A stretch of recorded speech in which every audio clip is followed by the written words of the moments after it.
So let's take a quick look at question number 2. Question number 2 asks you to solve this system of equations, but you quickly find that it's not as straightforward for us to do as the first example.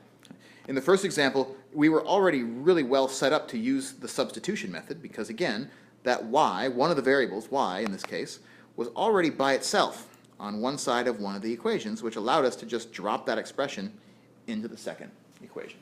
But that's not the case in problem number 2. In problem number 2, both x and y are tangled together on the left-hand side of both of these two equations. So if we wanted to use the method that we already know, if we want to use substitution to do this, then we actually have some overhead. We actually have to do some work to try and get one of the variables alone in one of the equations. Get one variable by itself. If we can do that even in one of these equations, then we can fall back on using substitution. Which of these two equations do you think it's going to be more straightforward to get either x or y by itself? The first equation or the second equation? The second one's a little bit nicer, a little friendlier. Why? Because of the 0 over here on the right-hand side. Because of that 0, I'm going to cue in on that second equation. Again, it doesn't matter which one we choose. Choosing this one's just going to give us a little bit lighter load, lighter lift here. So here, I'm going to try and get either x or y by itself. Just for the sake of fun, let's suppose that I choose to get x by itself and then make a substitution for x instead of making a substitution for y. So if I'm going to get x by itself, I'll just add 3y to both sides. That's going to give me negative 5x is equal to 3y. And then what's my last step if I want the x to be alone?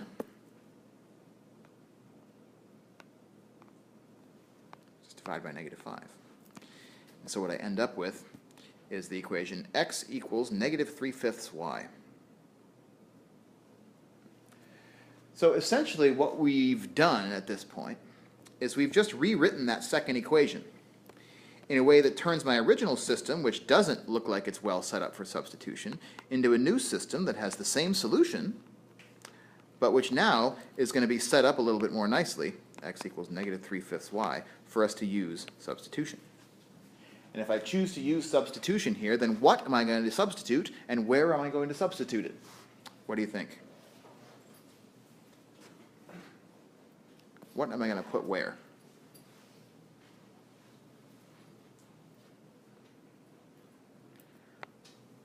Just like in this first example, as soon as one of the variables is explicitly solved in terms of the other, we can use that expression which explicitly defines it to substitute into the second equation. And down here, the variable which we've explicitly solved for is x. And so everywhere that x appears in this system, I can replace it with negative 3/5 y. That includes where it appears in the first equation. So the way that we could use substitution now is we could drop negative 3/5 y into that first equation. And as you can probably tell, that's going to give us a little bit of nasty fraction work to do. But it still achieves the goal that all of our methods need to achieve, which is to reduce the number of variables in our equation from 2 down to 1, and thereby give me something that I will be able to solve for that one variable. And just for the sake of completeness, I would solve this system, probably solve this equation by clearing denominators, multiplying by 5. I would get 9y minus 20y equals 55. 9 minus 20 is going to give me negative 11. Negative 11y equals 55.